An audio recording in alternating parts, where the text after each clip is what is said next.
Assalamualaikum warahmatullahi wabarakatuh. Apa kabar anak-anak? Bertemu kembali bersama Bu Evi.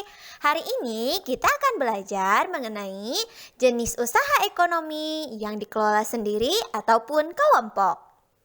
Nah anak-anak, seperti yang kita ketahui bersama bahwa kegiatan ekonomi adalah semua kegiatan yang dilakukan manusia untuk memenuhi kebutuhan hidupnya. Kegiatan ekonomi masyarakat bertujuan untuk memperoleh pendapatan. Selanjutnya, pendapatan tersebut digunakan untuk memenuhi kebutuhan hidup. Contohnya, ayah dan ibu kita bekerja. Nah, dengan bekerja, ayah dan ibu kita mendapatkan upah atau gaji. Upah atau gaji itu dimanfaatkan untuk memenuhi semua kebutuhan hidup kita, seperti makan, minum, tempat tinggal, pakaian, dan sebagainya. Berdasarkan cara pengelolaannya, jenis usaha ekonomi dibedakan menjadi dua. Yang pertama ada jenis usaha ekonomi yang dikelola sendiri. Dan yang kedua ada jenis usaha ekonomi yang dikelola kelompok. Yang pertama, jenis usaha yang dikelola sendiri. Jenis usaha ini dikelola oleh sendiri atau disebut juga dikelola oleh perorangan. Jenis usaha ekonomi ini memiliki modal yang terbatas dan biasanya dikelola secara sederhana. Jenis usaha ini dibedakan menjadi 4. Yang pertama ada usaha pertanian. Yang kedua ada usaha perdagangan. Yang ketiga ada usaha jasa. Dan yang keempat ada industri kecil. Ayo kita pelajari bersama-sama. Yang pertama, usaha pertanian.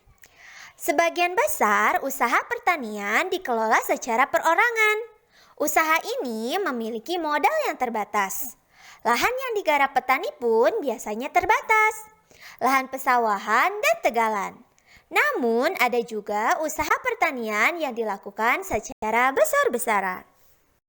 Yang kedua ada usaha perdagangan. Usaha perdagangan secara perorangan biasanya berskala kecil dan sedang. Contohnya, ada pedagang asongan, pedagang keliling, pedagang kaki lima, pedagang di pasar, warung, dan toko kelontong. Yang ketiga, ada usaha jasa. Berbeda dengan usaha yang lain, usaha jasa tidak menawarkan jual beli berupa barang, melainkan berupa keahlian yang dimiliki oleh penjual. Contohnya, ada tukang potong rambut. Tukang potong rambut bukan bertugas atau menjual alat-alat potong rambut, melainkan menjual jasanya, menjual keahliannya untuk memotong rambut kepada pelanggannya. Kemudian juga ada usaha cuci mobil, usaha percetakan fotokopian, usaha tambal ban, usaha menjahit, ada usaha antar barang, usaha ojek, ada juga dokter. Nah, dokter juga sama. Yang dijual oleh dokter bukan obatnya, melainkan keahliannya untuk mendiagnosis sebuah penyakit. Yang keempat, ada industri kecil. Industri kecil yang dikelola perorangan merupakan industri rumahan atau home industry. Contohnya, ada industri kerupuk, kemudian industri anyaman, industri batik, industri pembuatan tahu, industri pengrajin sepatu, industri konveksi kecil, dan sebagainya. Berikutnya, ada jenis usaha yang dikelola oleh kelompok. Nah, jenis usaha ini dikelola bukan secara perorangan, melainkan secara bersama-sama, baik modal, pengelolaan, maupun keuntungannya dibagi bersama-sama. Jenis usaha ini dibagi menjadi 5. Yang pertama, ada firma. Yang kedua, ada persekutuan komanditer. Yang ketiga, ada perseroan terbatas. Yang keempat, ada badan usaha milik negara. Dan yang kelima, ada koperasi. Silakan kalian simak untuk penjelasan lebih lanjut. Yang pertama, ada firma.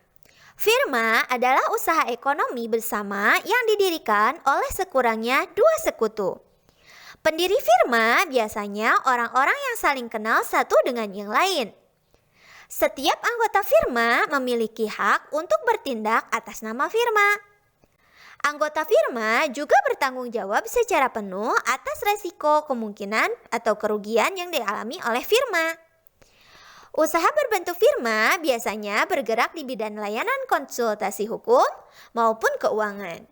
Jadi, contohnya di sini ada jenis firma hukum. Di dalam firma hukum terdapat beberapa pengacara yang siap memberikan layanan jasanya untuk membantu orang-orang yang mengalami kesulitan atau kendala di bidang hukum.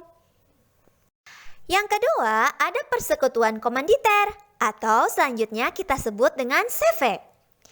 Persatuan komanditer atau CV didirikan oleh sekurangnya 2 orang yang menyetorkan modal. Pada CV terdapat 2 jenis sekutu. Yang pertama ada sekutu aktif dan yang kedua ada sekutu pasif. Sekutu aktif berperan sebagai investor dan pengelola CV.